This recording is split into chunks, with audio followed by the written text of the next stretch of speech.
We are as far from the de-escalation of the conflict between Israel and Hamas in Gaza as ever, and we're already in the conditions of a regional war in the Middle East. So Levy, a former Israeli negotiator with the Palestinians, at Tamba under Prime Minister Ehud Barak, and in Oslo B under Prime Minister Yitzhak Rabin. In this episode, Levy highlighted the degree of distance from a ceasefire agreement between the parties and Israel's readiness to fight on multiple fronts in Gaza, Lebanon, and Iran.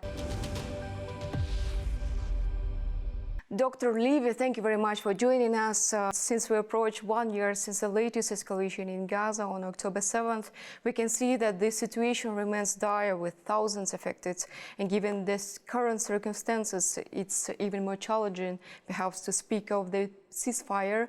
But throughout the year, do you think there was ever a moment when the peace deal was achievable? And if yes, why did it fail, do you think? Let's be clear in our terms that, of course, a broader peace is very much not on the agenda, but a ceasefire perhaps was, although I think even there one should be skeptical. There was an agreement in late November of 2023, so just several weeks into this, which led to a several-day pause and to the release of a significant number of the Israelis and other nationals, by the way, Thai nationals and others, being held in Gaza. Some of the many thousands of Palestinians held, often without trial, in Israeli prisons. Just a small number of them were released, and the guns fell silent. That did not last. And I think ever since then, it has become increasingly clear that the only option to get the Israelis back, to move forward, would be a permanent ceasefire. The US government, which is, of course, the primus inter pares, the lead interlocutor, the lead political player, because of the leverage it potentially has with Israel, the US government has chosen not to use that leverage with Israel, and the Israeli government and leadership have chosen not to, at any stage, be willing to have a permanent cessation, a real ceasefire. And the Hamas position in this respect has been quite consistent and is actually closer to the global position, which is a permanent ceasefire. So all that means that despite all the talk, despite all the statements, and many times we've heard American and other officials telling us we're very close, despite all of that, it has not really been the case that a serious, realistic prospect for a deal has been there, mostly because the Israeli side is insisting on continuing this, even though there's protest in Israel to prioritize the hostage issue. This is not the priority of the government. Israel has not been held accountable, and something we've known throughout this year, which is if you don't get a ceasefire in Gaza, then the region is going to continue to be on the precipice of a broader conflagration. That has now happened. So what is still missing for two parties to come to this ceasefire? What should happen for that? Many people in Israel would ask the same question, because they look at the abandonment of the Israelis being held there. They see that Israel has achieved some military successes in Gaza, but it is not going to have what Netanyahu has talked about, which is a total victory, a total dismantling, destruction of Hamas. That doesn't happen. Hamas is a political movement, an armed resistance, and an idea. And it's an idea which is not unique to Palestinians or to this moment in history. Whenever a people lives under an occupation, a colonial oppression, doesn't have its rights, there's always going to be resistance, whether that is justifiable in some of its manifestations or not. So I think it's Netanyahu's insistence on trying to achieve a bar which cannot be reached, which goes in hand with two other things. One is Netanyahu's personal and political considerations. Netanyahu sees himself as being able to revive his political fortunes by being the wartime leader. And therefore, and many in Israel have made this case, have explained this, he needs to still be at war. And secondly, the ideology.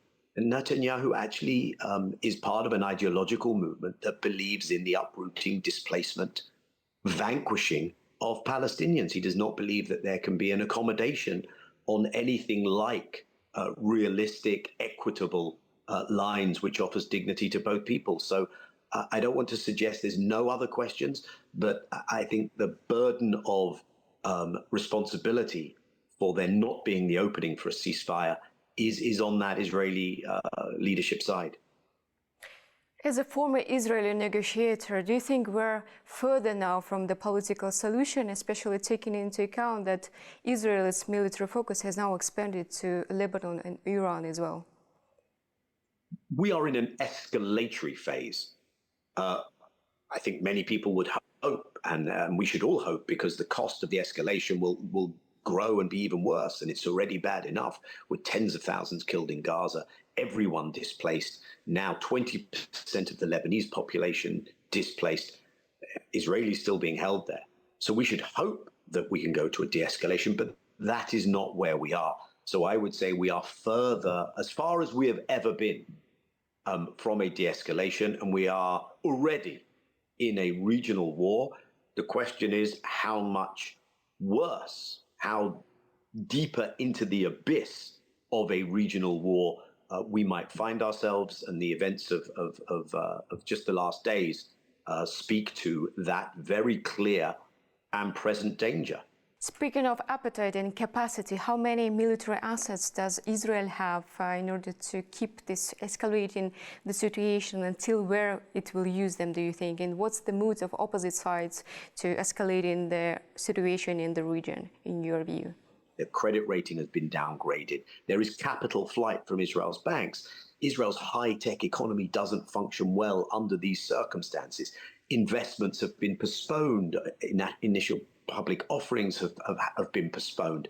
There is significant out-migration, very big and I think credible stories as to how many Israelis are leaving the country. So there is a deep malaise inside Israel, and yet the dominant, almost messianic religious fervor driving the Israeli government cannot be underestimated. And Israel is very likely trying to create a new reality in the region, trying to create some kind of hegemonic axis that can defeat the Palestinians and defeat the axis of resistance. But I don't think the Arab states are comfortable with this endless war. And the real problem for Israel is it has no political vision with which the region it lives in can coexist at the moment. And so Israel cannot translate any battlefield successes it does have into political wins because it has no realistic political vision. On the other side,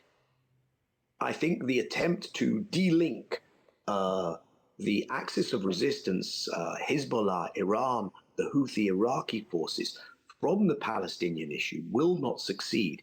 It's clear that you need a ceasefire against the Palestinians in Gaza, also the actions taken in the occupied West Bank, the other part of the Palestinian territory. You will need a ceasefire there to have a broader ceasefire. We are now testing, we're right in the middle of testing, how much has the Iranian axis been weakened, especially with the strikes against Hezbollah, and how much deterrent capacity is still there. It's too early to say, but I think anyone who is assuming that Israel will now have a cakewalk and this will be easy is not correctly reading what's going on. I don't think an overall military victory will be achievable. What has already happened is happening at very high cost. You mentioned that Israel doesn't have a vision for stability in the region, but what's its actual final goal then? Do you think that the Israeli administration think of its implications of military actions, or how you say, translate them into political dimensions? There is an expression that if you have a hammer, and only a hammer, then everything looks like a nail to be banged. And the worry is that that describes the current Israeli leadership, that it does not see beyond war, actually. Now, I think that there might well be some who look at this and say, we have these Abraham Accord relations with some Arab states led by the UAE. Maybe we can have this with others, push the Palestinians aside. Certainly for many in Israel, the end game is the removal of the Palestinians. They have made the Palestinian territories unlivable, and they would like the Palestinians out of those territories to be settled by their own people. But we're increasingly seeing that for the Arab public and for people across much of the world beyond the region, this is not a vision they can live with. This is not something people are comfortable with. And this is not something that even states who are not too keen on listening to their people are going to be able to accept. So Israel is kind of setting out this message, hey, Iran is everyone's problem, join with us against Iran. But what you see at the moment is the Gulf countries, the GCC, the Gulf Cooperation Council, having a ministerial meeting with Iran because the GCC wants to move on. It doesn't want war.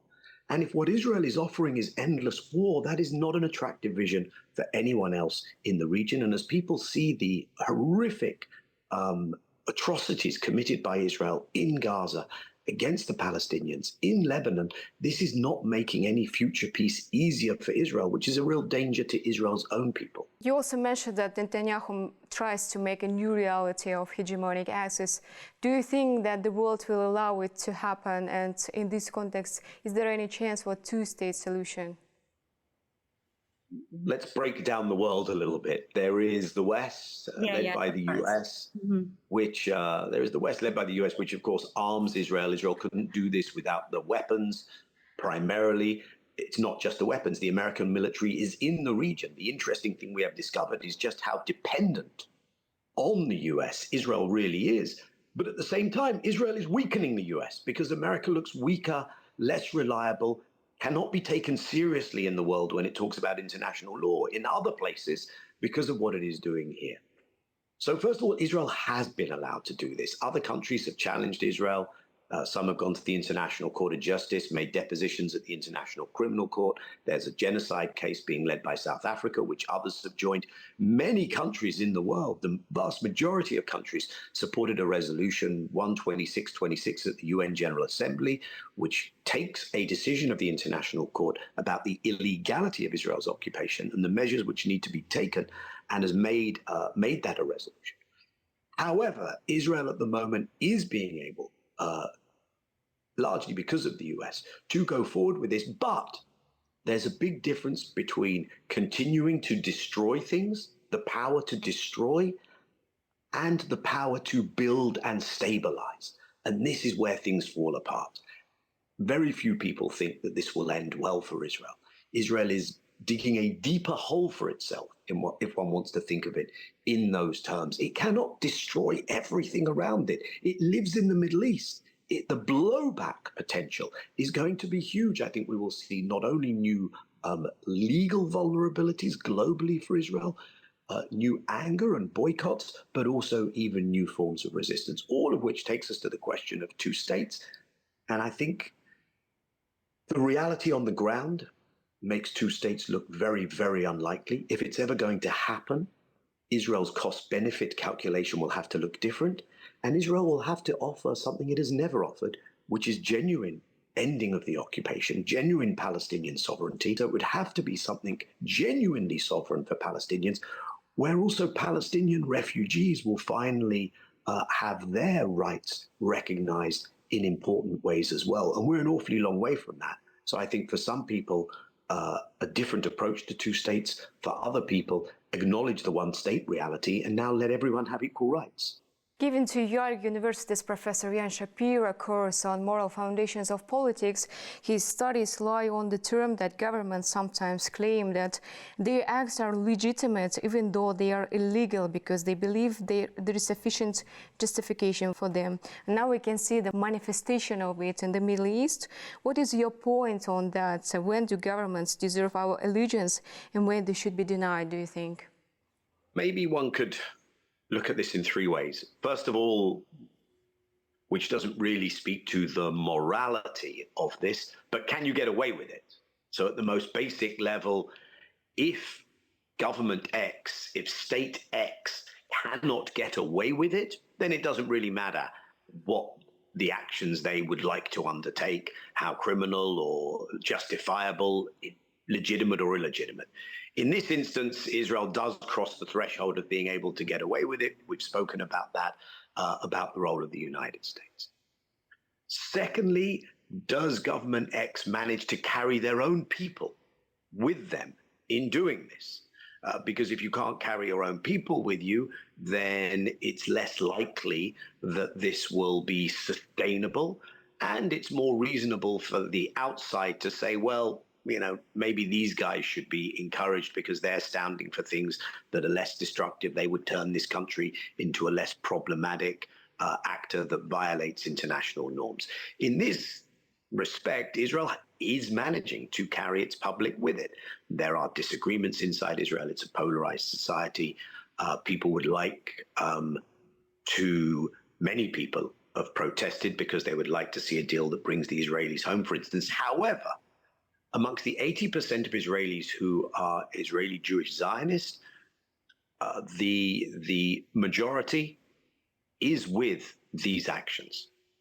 So then the third factor, which is the most important, and it is, on the one hand, very basic, which is, does this violate international law? And in this case, yes, it violates international law. That's why you have the designations made by the highest courts in the world.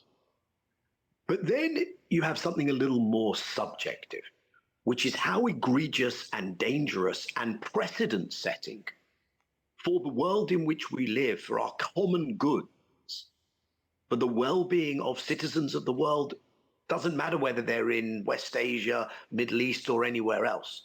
This is where the last year, I think, has gone in a whole new direction in terms of Israel's actions, because you have seen the crossings of red lines, starvation as a weapon of war, preventing UN access, making the UN Secretary General a persona non grata, describing and then acting against a UN agency like the UN Relief Works Agency, UNRWA, as a terrorist organization.